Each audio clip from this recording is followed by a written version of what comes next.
two-dimensional projectile motion. Now, what is two-dimensional motion?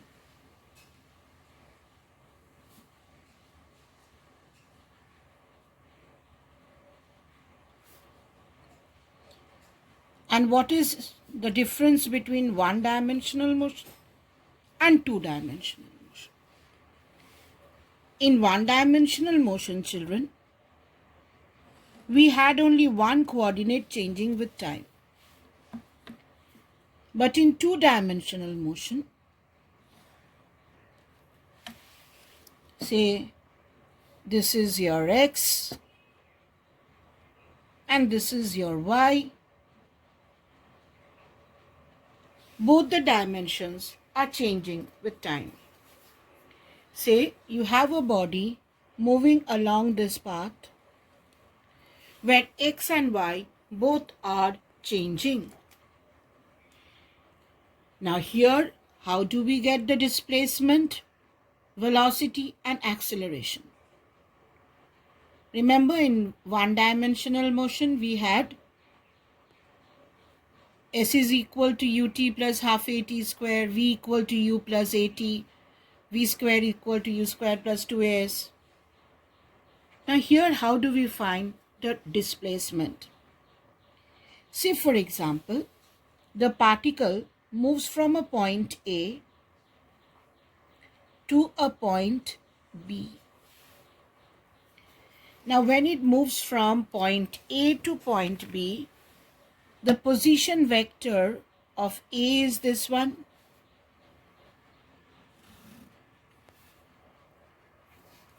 If this point has a coordinate x1, y1, this position vector as r1 vector, then r1 vector can be written as x1i plus y1j. That means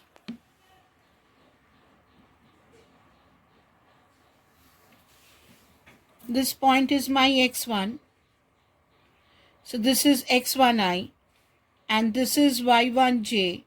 From the triangle law of vector addition, this coordinate is y1.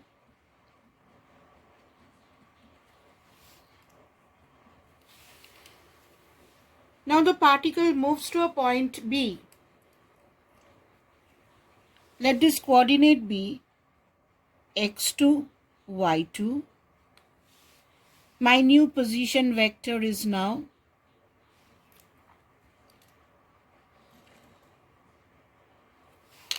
this is my r2 vector.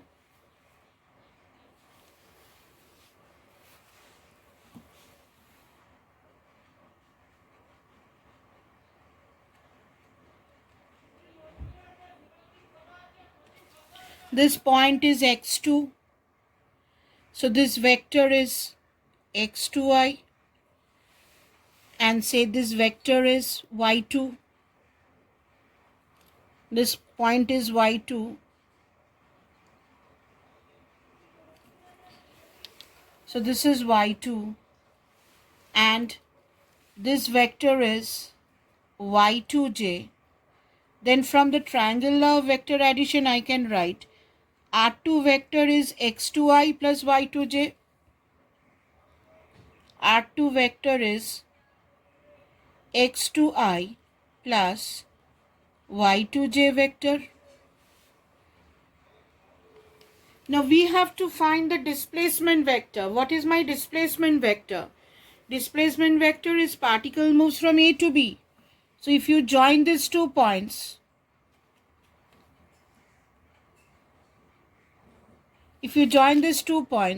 then this vector delta r is my displacement vector. So my displacement vector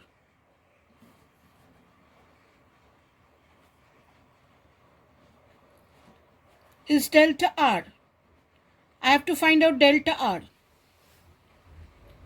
Now from the triangle law of vector addition, I can write r1 plus delta r vector we can write r1 vector plus delta r vector is equal to r2 vector.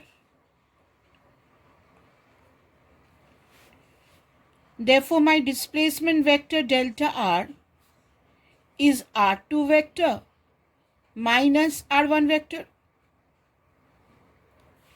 r1 vector plus delta r vector is r2 vector, and delta r is my displacement. I have to find out first displacement. Now what is r2? r2 is this. Put the value of r2 over here and put the value of r1 over here. Therefore, my displacement vector delta r is equal to x2i plus y2j minus x1i plus y1j. Now I and I can subtract because both are in the same direction. So this can be written as x2 minus x1i. J and j are in the same direction. I can write it as plus y2 minus y1j. This can be written as, or delta r vector can be written as, this is delta x in the direction of I plus delta y in the direction of j. So if you have delta x displacement in the direction of I and delta y displacement in the direction of the j, then if you vectorially add them, you will get my displacement in two-dimensional motion. Now if you look into the figure, then if you can think it in this way,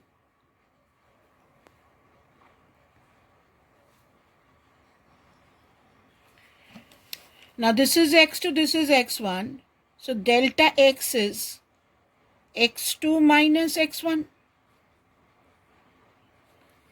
This is y2 and this is y1, so this part is delta y, which is y2 minus y1. So if you can take the small triangle, say let me say this as C. In the small triangle we can write AB vector is equal to AC vector plus CB vector. Now what is AB? AB is delta R. What is AC? AC is delta x in the direction of I. So this can be written as delta x in the direction of I. What is CB? CB is delta y in the direction of the y-axis. Y-axis means j plus delta y into j. So whenever we want to find out displacement in two-dimensional motion, first we will find out the displacement in one particular direction, then the displacement in another direction, and vectorially add them. That is the difference between one-dimensional motion and two-dimensional motion. In one-dimensional motion, you have either delta x or delta y. Here you will have delta x along with delta y. Now, after getting the two displacements, you have to vectorially add them to get the displacement. That is the difference between 1D and 2D. In 1D, there will be either delta x or delta y. In two-dimensional motion, you will have delta x along with delta y. You have to find them out separately and then vectorially add them to get the net displacement.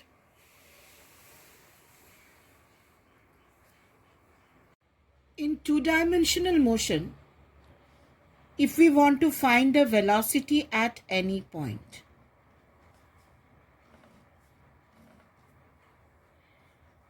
then what we are going to do?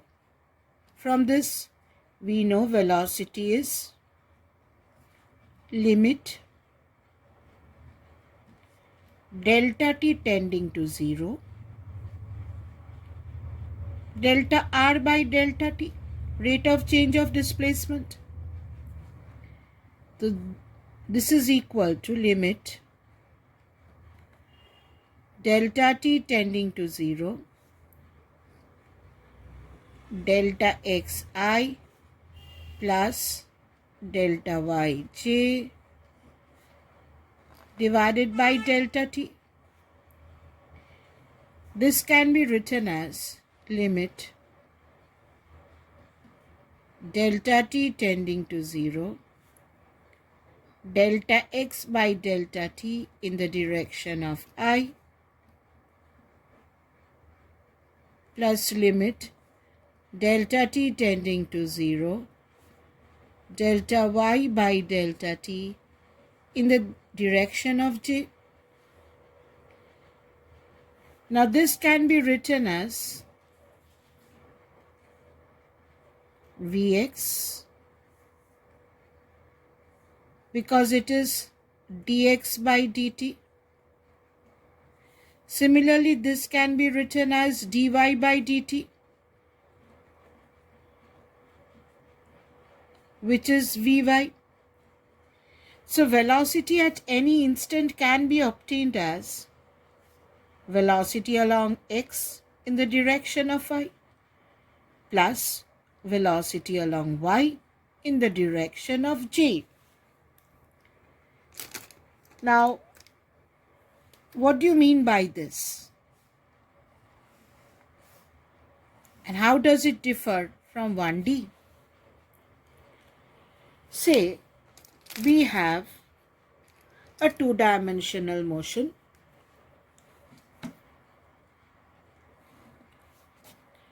We have a two-dimensional motion. This is x, this is y, and you have a body, say, moving in a projectile path. This path is called a projectile. Now, if we want to find the velocity at any instant, say we want to find the velocity at this instant, we are going to find the velocity along the x-axis. This is in the direction of x-axis.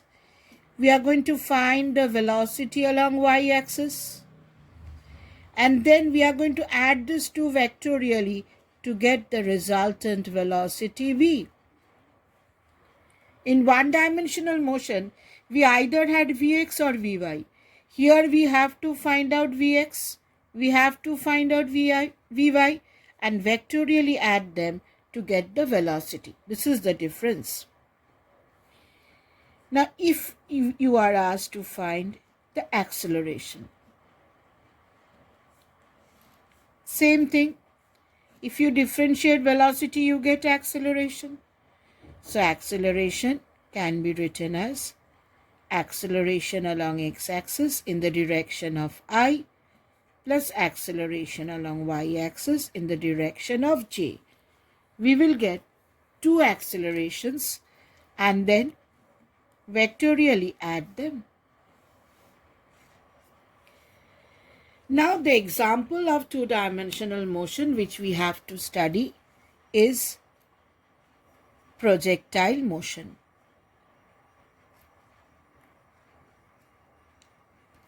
In projectile motion, we will study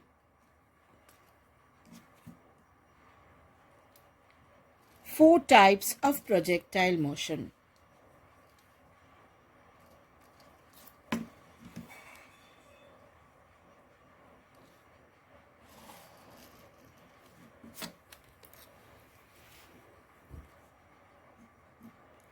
One, projectile fired at an angle.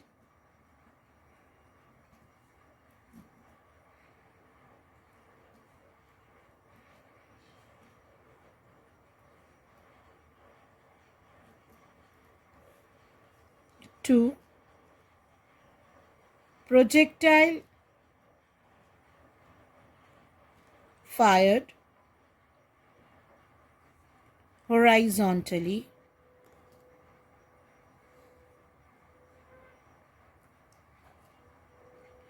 3.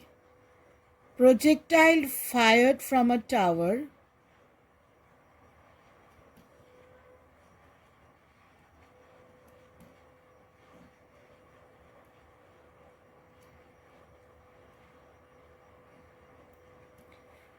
and number 4. Projectile fired from an inclined plane. Projectile fired from an inclined plane.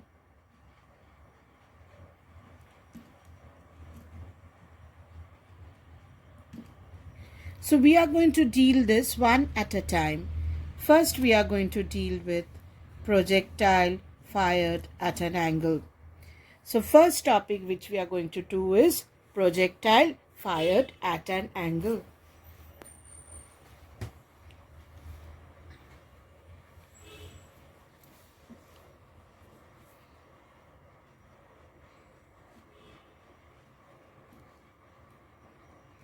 Projectile fired at an angle.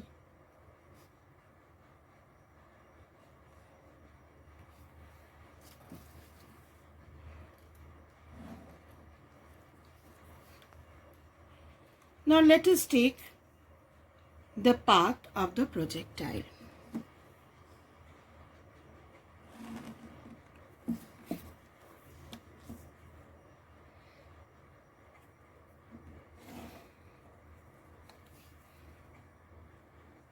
This is my y, this is my x, and I have a projectile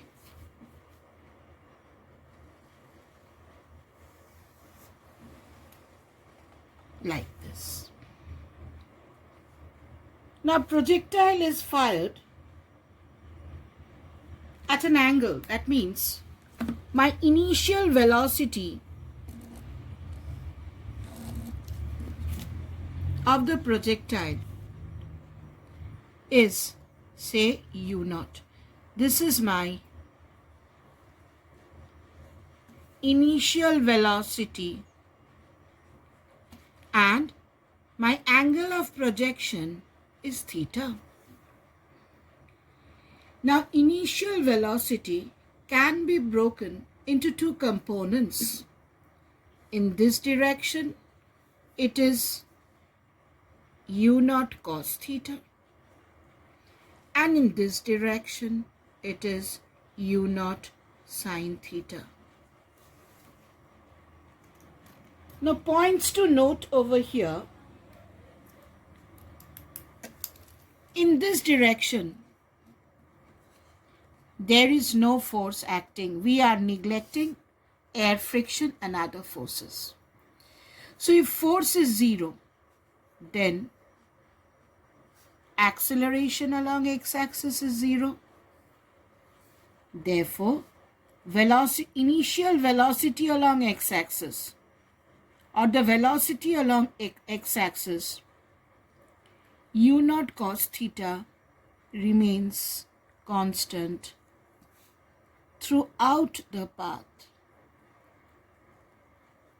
It does not change. A very, very important point to note here. In this direction, neglecting air friction, there is no force, there is no acceleration. So this velocity is constant. It will not change. It will not change. So initial velocity along x-axis is u0 cos theta. That means if you find out the initial velocity at this point, this is u0 cos theta. If you find the velocity along x-axis at this point, it will be u0 cos theta. Find out the velocity at the highest point.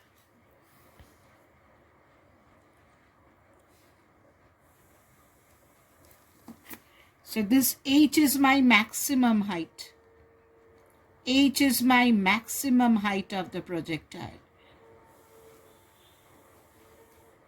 At this point also, velocity in this direction is u0 cos theta. At this point, velocity in this direction is also u naught cos theta. Even at this point, in this direction, my velocity is u naught cos theta. It remains constant. Why? Because in this direction, there is no force, no acceleration. So velocity along x-axis remains constant. Now we are left with initial velocity along y-axis. Now there is acceleration due to gravity acting in this direction.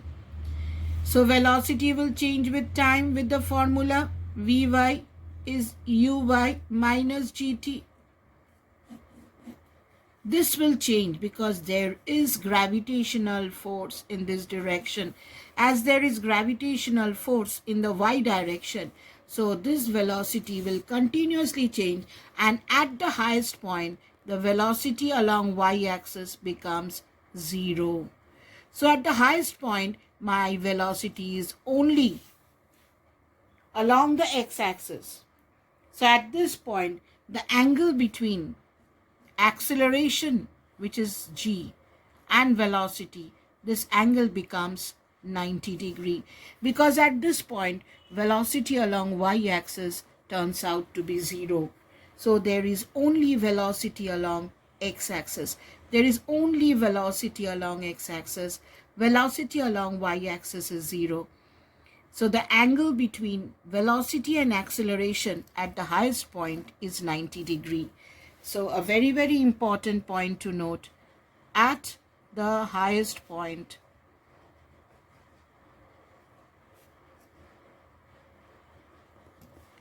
the angle between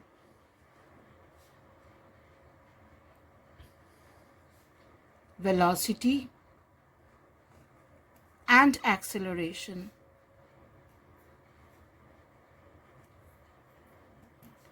is 90 degree. At the highest point, the angle between velocity and acceleration is 90 degree. Now, we have to find out the time taken to reach the maximum height.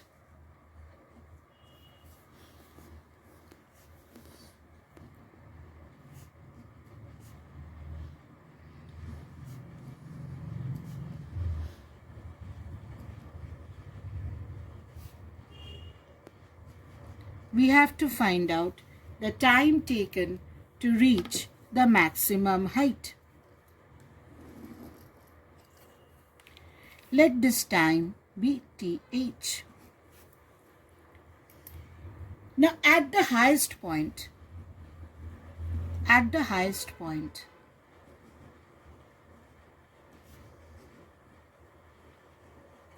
my velocity along y-axis becomes 0. This becomes 0. So if I apply Vy equal to uy minus gt, at the highest point this is 0. Now when you are going up, children, take all the y values, and when you are going in this direction, take all the x values.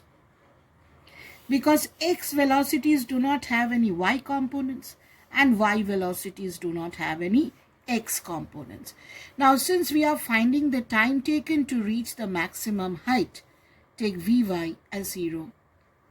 Initial velocity along y-axis is u naught sine theta, and time taken to reach the maximum height is th. So from here I get the time taken to reach the maximum height, which is u naught sine theta by g. This is the time taken to reach the maximum height. Because at the highest point, my velocity along y-axis becomes 0. Now, if you are asked to find out the time of flight,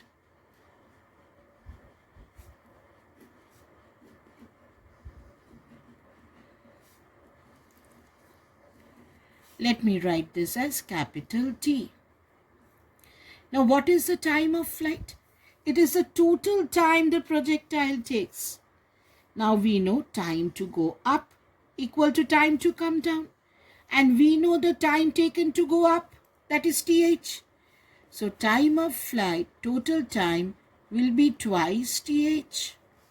Now we know the value of th. Put the value of th. My total time of flight will be twice u naught sine theta by g, because the time taken to go up equal to the time taken to come down. So total time is capital T. Next, we have to find this maximum height, children. What is this maximum height? How do we get the maximum height?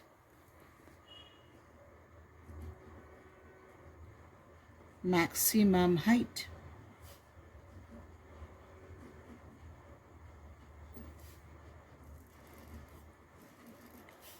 Capital H.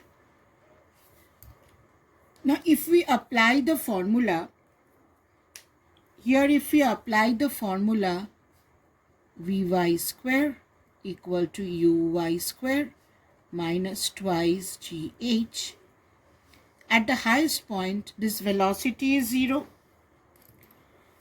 Initial velocity along y-axis is what? U naught sine theta. So this is u naught sine theta. Now you will tell me, Miss, why did you take u naught sine theta? I told you when we are studying height, we will take uy.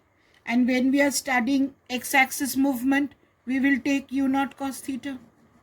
In this direction, take u naught cos theta. And in this direction, take the initial velocity as u naught sine theta. So, my height becomes capital H. So, from here, what is my capital H? It is u naught square sine square theta by twice g. This is the formula for the maximum height of a projectile.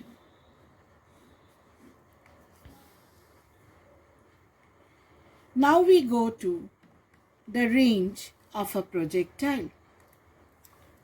The range, capital R, of a projectile. Now what is range? This horizontal displacement is called range R. This horizontal displacement is called range R. Now in this direction, velocity is constant, I told you to remember. And the total time to come here is capital T. Total time to come here is capital T. Since speed is constant, distance can be written as speed into time. When speed is constant, distance can be written as speed into time. Therefore, range can be written as velocity along x-axis into the total time. This is equal to u naught cos theta. And what is my total time? Put the value of time over here. This is my time, twice u naught sine theta by g. So what is this formula? U naught square 2 sine theta cos theta by g. Now what this can be written as? U naught square sine 2 theta by g. U naught square 2 sine theta cos theta is sine 2 theta. Remember, 2 sine theta cos theta can be written as sine 2 theta. Now this formula is of huge importance. From here, you can come to different conclusions. Let me take 2 points over here. Let me discuss 2 points regarding range. You see, children, r is maximum for a particular velocity. Say u naught is constant. You can throw something with maximum speed u naught. You cannot give more than u naught. You remember during Olympics, during javelin throw or something, what happens when they throw, they try to throw it at a particular angle. Why? Every athlete has a particular maximum u naught which that athlete can give. U naught is constant. And that athlete wants the disc to go to a maximum distance to be the winner. Now for r is maximum for particular when u naught is constant. Only when this term sine 2 theta is maximum. Sine 2 theta is maximum. And when is sine 2 theta maximum? The maximum value of sine 2 theta is 1. That is sine 90. Therefore, 2 theta is 90 degree. Therefore, theta is 45. So, whenever we throw something at 45 degree angle, then with that particular speed, it will go to the maximum distance. So, during Olympics, you will find the athletes throwing the disc at 45 degree. If they throw it at 45 degree, then with their velocity, it can go to the maximum range and they can be the winner. Another point over here, children. If two bodies are thrown at complementary angles, if two objects are thrown at complementary angles,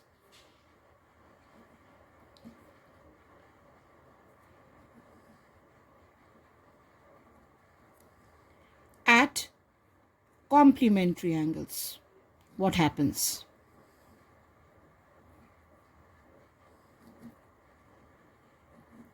What do you mean by complementary angles? Means one angle is theta, other angle is 90 minus theta. If two objects are thrown at complementary angles, I'm discussing this on top. Say, I am throwing two objects at complementary angles. One is theta, other is 90 minus theta. And I am going to find the range r.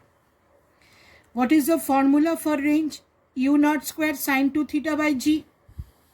Range is u naught square sine 2 theta by g. When angle is theta, my range is u naught square sine 2 theta by g. And when you throw at an angle of 90 minus theta, what is your range? Range is u naught square sine 2 90 minus theta by g.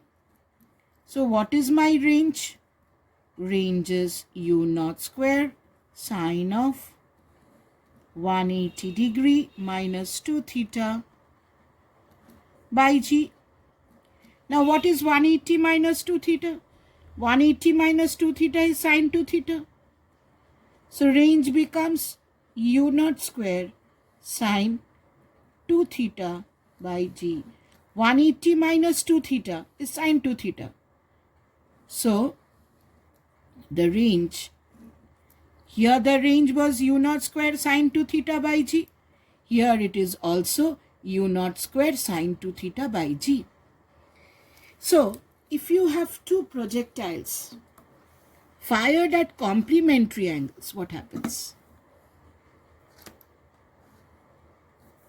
Say this is my x, this is my y, and you have two projectiles which are fired at complementary angles.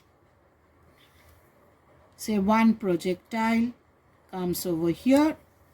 The angle of projection with u naught. Angle of projection is theta. This is my range. And you throw another body. You throw another body with the same velocity but at 90 minus theta angle. It will go and it will come and fall at the same point. The range will be same. So if you throw this with the initial speed u naught, speed should not change. The angle is 90 minus theta. It will come and fall at the same point. At the same point. Your range will be the same. That means if you throw two objects at 30 degree and 60 degree, they will have the same range. If you throw at an angle of 10 degree and 80 degree, they will have the same range. If you throw a body at an angle of 20 degree and 70 degree, they will have the same range. That means if you are told that two objects are thrown with the same velocity and they come and fall at the same point, that means you will take it for granted that they were thrown at complementary angles. Now all these equations can be framed into one particular equation, that is the equation of the projectile. Everything can be summarized by the equation of a projectile. What is an equation? An equation tells us how x changes with y. Say for any instant I have a point on this projectile which is x comma y. Now how do we get x? And how do we get y? This x is speed into time because in this direction velocity is constant. So if this body comes over here in time t, then x can be written as u naught cos theta into time. And how can you write y? There is gravity in this direction. So when you are studying y, I told you you have to take this as the initial velocity. Y is equal to u naught sine theta ut minus half g t square. This is ut minus half g t square. So when you are studying y, take this as the initial velocity. Now initial velocity along x-axis is u naught cos theta. So whenever you take anything along x-axis, take this as the initial velocity. Remember children, this is very, very important. Don't forget this. When you are taking anything along x-axis, take this velocity. Take this velocity. And when you are studying anything along y-axis, take this as the initial velocity. Okay, take this, and this velocity is constant. Remember that. And this velocity changes because there is gravity. So when we are doing x, it is speed into time. We have taken u naught cos theta. And when we are doing y, it is ut minus half gt square. Now if we frame an equation with x and y, we will get the equation of the projectile. So how do we get? From the first equation, find out time. Time is x by u naught cos theta. Now put this value of time in these two places of y. So what is my y now? Y is u naught sine theta.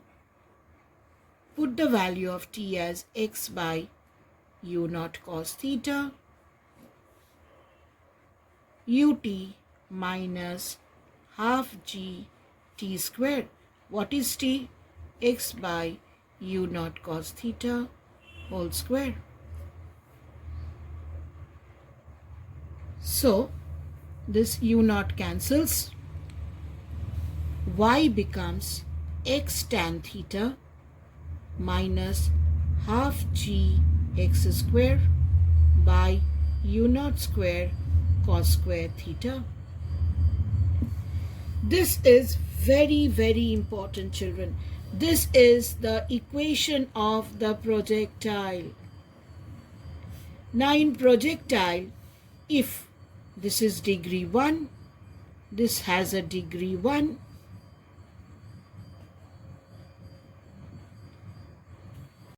Here we have degree 2. So one side you have y, another side you have x square. So what does it tell us? This is the equation of a parabola. This is the equation of a parabola. So you see, the path is a parabola. The path is a parabola.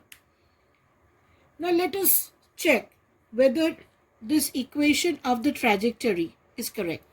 This is also known as the equation of the trajectory.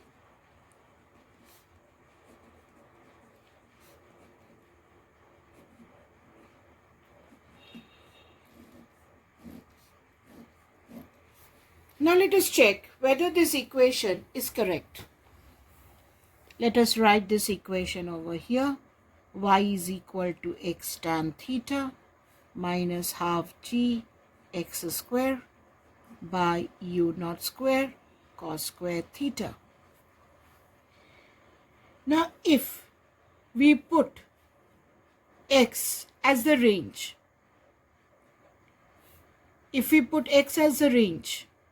then your y should come out to be 0, because this point is x comma y can be written as r comma 0. So let us check. We have got the formula for the range, u naught square sine 2 theta by g. Let me put x as range. When x is equal to range, which is u naught square sine 2 theta by g. Let me put the value of x as the range. Now once we put the value of x as the range, what is your y? Y is y becomes, x can be written as u naught square sine 2 theta by g into tan theta minus half g x square, that means u naught whole 4 sine square 2 theta by g, and in the denominator you have u naught square cos square theta. Simply I am putting the value of x as r in this expression. Now this can be written as u naught square sine 2 theta is 2 sine theta cos theta. Tan theta is sine theta by cos theta. And the denominator you have a g. Here children, there will be a g square. Since you are squaring x, there will be a g square. Now here u naught square and u naught 4 cancels. This becomes u naught square. 1 g cancels. So this becomes minus half g, the g has cancelled, minus u naught square sine square theta by g cos square theta. Now here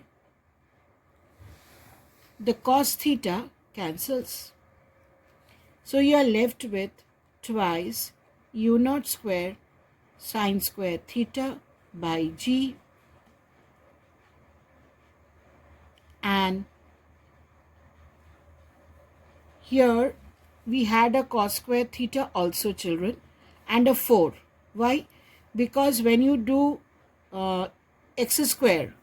Say x is u naught square sine 2 theta by g. So this is u naught square 2 sine theta cos theta by g. So when you square it, what is x square? X square is 4 u naught 4 sine square theta cos square theta by g square. So here there was a 4 cos square theta. So here there was a 4 and in the numerator you had cos square theta.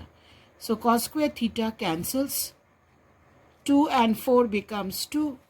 So this becomes minus 2 u naught square sine square theta by g. Simple calculation.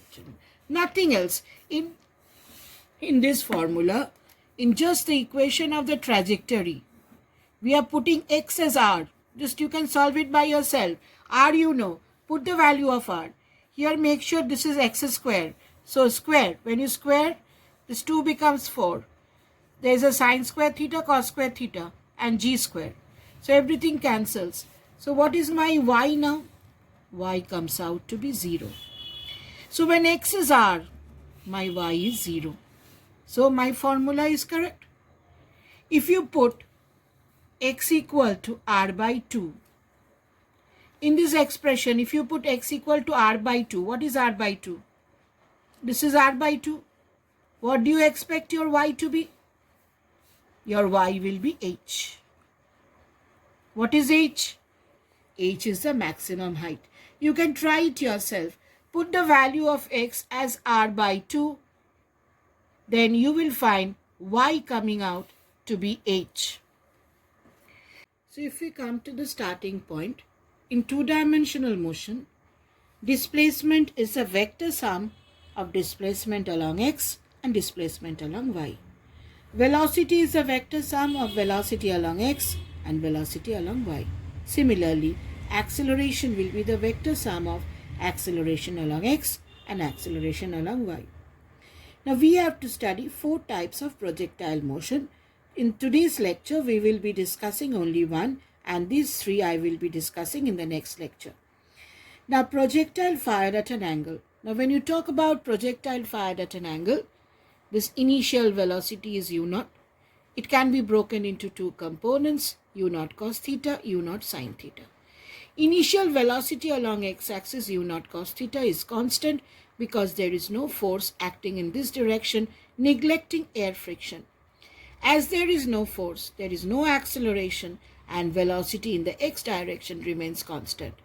But due to gravity, this initial velocity along y-axis changes continuously with this formula Vy equal to Uy minus Gt, and at the highest point, my velocity along y-axis becomes 0. Now this is called the maximum height. This is called the range. If we want to find the time taken to reach the maximum height, use this formula. At the highest point, my velocity along y-axis becomes 0. You get the time taken to reach the maximum height. Time taken to go up equal to time taken to come down. So my total time of flight is twice th, which is called the time of flight. In the formula, v square equal to u square minus 2gh, if you put vy as 0, h will come to be the maximum height because velocity along y-axis becomes 0 when your height is maximum. So you get the maximum height. Range can be obtained as velocity along x-axis into the total time because in this direction, velocity does not change. So range can be obtained as speed into the total time. Velocity along x-axis is u naught cos theta. From here, take time and put it over here. This comes out to be u naught squared 2 sine theta cos theta, and 2 sine theta cos theta is nothing but sine 2 theta. 2 important facts to be noted: that when a body with a certain velocity is thrown at 45-degree angle, it goes to the maximum range. It goes to the farthest point. And if 2 objects are thrown at complementary angles, their range is same. If two objects are thrown at complementary angle, their range is same. That means if a body is thrown at 30 degree and if a body is thrown at 60 degree, complementary angles, they will come and fall at the same point. The range is same. The equation of the projectile is y is x tan theta minus half gx square by u0 square cos square theta. Now this equation will satisfy all the points. If you put the value of x as r, then y will automatically come out to be 0. If you put the value of x as r by 2, then the value of y which will come will be similar to this u0 square sine square theta by 2g.